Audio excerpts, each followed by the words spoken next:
All right, YouTube, how you doing? Welcome back to the channel. It is Sunday, April 27th. We have three MLB plays coming your way. The normal videos will return tomorrow. The breakdowns in which we go through each and every game. I give you my prediction on the side, the total, and any player props. But in today's video, we have just three plays. We have a first five under and then two player prop unders as well. Yes, we are sticking in our lane. I think I'm starting to make some believers out of you guys. We go 5-0 yesterday. We did have one push there, but I'm starting to make some believers out of the people that were like, enough with all the unders. I don't like the unders, blah, blah, blah. Our unders have been red hot to start the season. We had the Mets and the Nats yesterday under 5.5. Cashed that one. Got a little dicey, I guess, when they went to a delay, and I was like, is that good or bad for an under? I'm not sure, but still came through. Jose Tena in that game, under 1.5 hits, runs, and RBIs. We did have an over. Hunter Green over and outs. Kind of had to sweat that one out, but you know what? Came through. Jordan Walker doesn't play. Yannier Diaz cashes for plus money, and then Hunter Renfroe in that game as well cashes as well. But yeah, like I said, I think some of the people that were like, I don't know, unders aren't that fun and all that, you probably have seen how much fun we're having this season taking a lot of unders right now. I will say, as the season progresses and we get more and more data, and baseball's so analytical to break down, we will have more, I guess, creative plays and some more overs probably mixed in. But to start the season, yes, we are still, what, a month into the season? We've been rolling with a lot of first five unders, a lot of unders and hits and runs and RBIs, sticking to our process. And if it ain't broke, don't fix it. So I'm having a blast with these. And I think you guys are starting to see that some unders can be just as entertaining to watch and to roll with as overs. But what do you say we go ahead and dive into today's slate, guys? 5-0 last night. We can't even really celebrate it, right? I feel like I just glossed over that. We don't have the soundboard. We don't have the money gun. But you know what? 5-0 is 5-0. Comment sweep down below. Hit that like button. Hit that subscribe button. Play number one. Let's dive into it. Is our first five under, and I actually like this Minnesota and Angels game today. First five under 4.5. So we have Joe Ryan on the mound, who is a good pitcher, going up against Jose Soriano, who has had some good starts this season, we would say, right? Couple home starts have not been looking all that great for him, but in terms of his road starts, he's actually looked pretty good. Like, his good starts have all come on the road. His bad starts have both come at home. We don't have to worry about him being at home today, do we? Right? On the road, 1.18 whip, a FIP of 2.97. Ground ball to fly ball rate really good at 3.45. I really like to see that because this is a Minnesota team that does hit the ball on the ground a decent amount against right-handed pitchers. Last 30 here, 1.18 to ground ball fly ball rate. So I expect them to keep the ball in the ballpark here. Flip it over to Joe Ryan. Not much needs to be said about him. He's a really good pitcher. He's having a pretty good season, especially when he is at home. He does have the one bad game. It was on the road, and yes, it was his last start, so hopefully that was the anomaly, and what we had seen prior to him was pretty damn good, right? But at home this year, he's got some decent numbers as well. A one flat whip, an average against of 216, a strikeout rate of 34.1. 34.1 we'd like to see, and then a walk rate of just 4.9. So I'm hoping not many guys get on base. He's going to throw a ton of fastballs. That's his main pitch. Then he moves to the slider, and then the splitter. Fastball and slider should be really good against this Angels team. The splitter could get a little dicey. They are number one in the league in terms of hitting the splitter in terms of runs above average per pitch seen, per 100 pitches seen. But I will say this.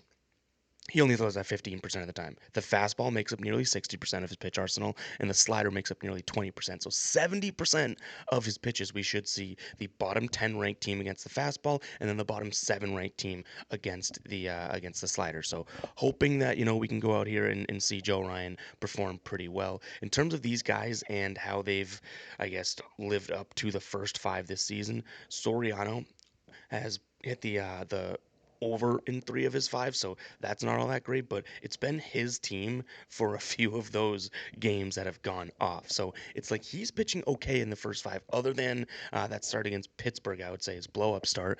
He's actually pitched okay, but his team is performing in the first five. We don't want that today, right?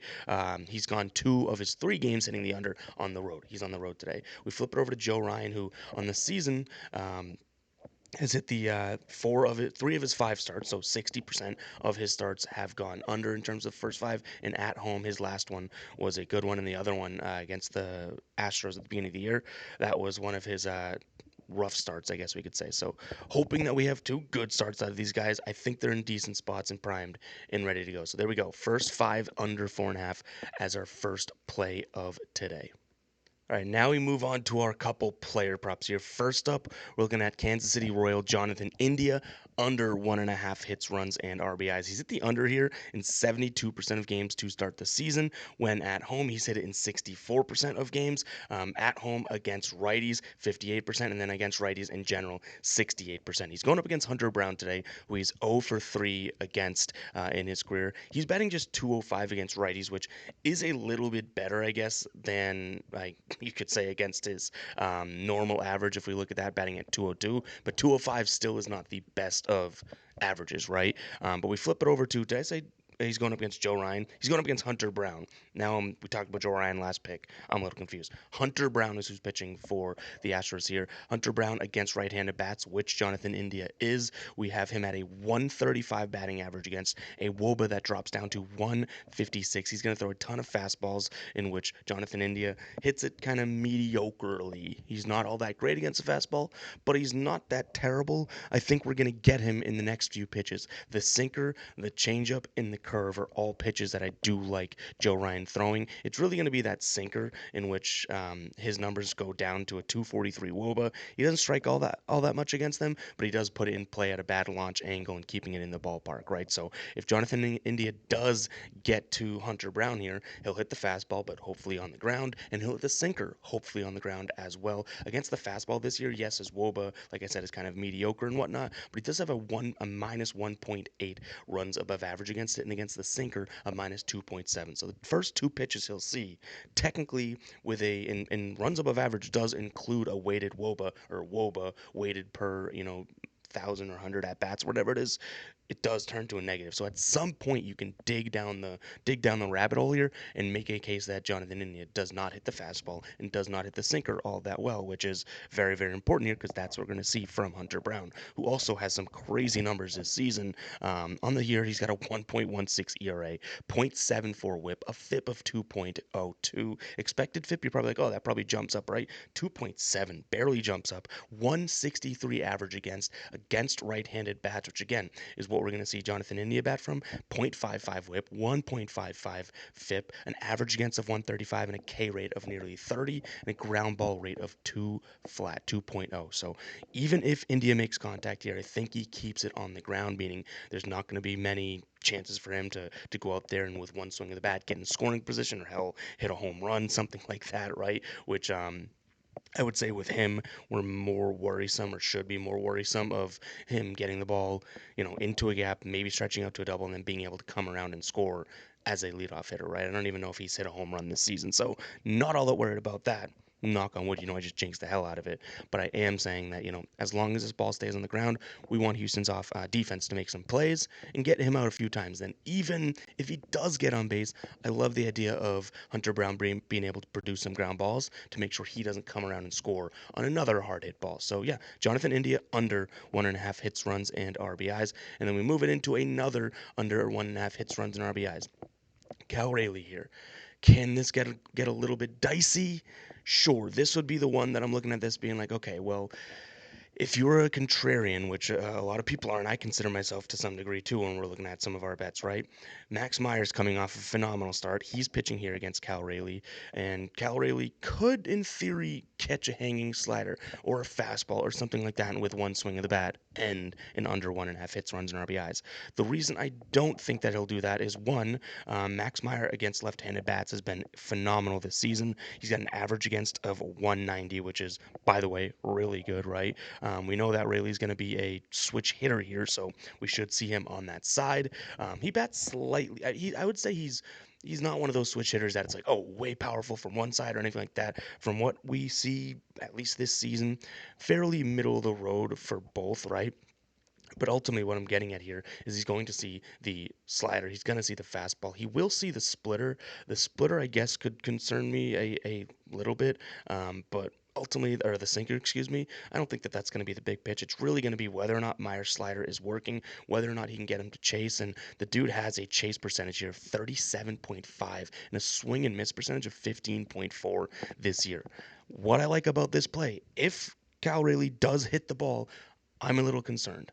I think that we could see some serious strikeout potential from him today, meaning he's not even getting on base there. Is he going to strike out 4 or 5 times? I'm not saying that, but there could be a couple at bats here in which we don't even have to worry about a hit, run, or RBI because the guy is swinging and missing. So that's kind of what I'm hoping for. I'm hoping the slider's on. We're going to get a filthy slider from Max Meyer. If you guys don't know, he throws that a ton, like over 50%, nearly 50%, right around 50% of his pitches. And if he builds some momentum after that last start that he had, which let me pull up the numbers real quick so I can speak to them legitimately here. So, yeah, he goes 6 innings pitched, 14 strikeouts, 5 hits, 0 earned runs, no walks against Cincinnati. Is Cincinnati the best ball club? Their offense can be good, and they were kind of good at that time. And they're playing in Miami, which is an overs ballpark, and he absolutely dealt. So let's see if he can build some momentum around that and get Rayleigh to swing and miss a few times here. So to recap our plays here. Oops, we just showed our 5-0 light. Totally didn't mean to do that. 5-0 last night. Let's go. First play, we had the under in the Minnesota and Angels. First five, under 4.5. Second play here, Jonathan India, under 1.5 hits, runs, and RBIs. And then play number 3, we just talked about a Cal Raleigh here, under 1.5 hits, runs, and RBIs. Again, the unders have been working. I feel like we got a good process going in terms of how we're finding these plays. So I'm going to stick to that. If you guys have made it this far into the video, go ahead and comment under. Got a bunch of comments yesterday being like, he's whispering or all this. It's like, well, yeah, I'm being respectful. We're on the road, being respectful to the ones around me. But also, we don't have the best of equipment. Like this mic probably doesn't pick up the highs and lows and whatnot, as well as our expensive mic at home and that type of stuff. So that's why I want people to comment under, because it means you made it this far into the video. I do really appreciate it if people kind of sticking around till the end of the video, even when the quality wouldn't be up to my standards. Now, we say this all the time, and people are like, no, the quality's still good. The camera looks okay. The mic sounds okay. It's still good, right? It's probably better than a lot of content out there. But that's just because we take pride in a sense. You know what I mean? But my level of what I'd like this production value to be is up here. When it does drop a little bit, I'm still self-conscious, I guess you could say, about it. So I acknowledge that the sound might not be as good as normal, the audio quality, the video quality, all that stuff, I understand. But hopefully you guys still are being entertained and enjoying the videos. So yeah, that's all for me. A little rant at the end. Catch you guys in the next one, right? Peace out.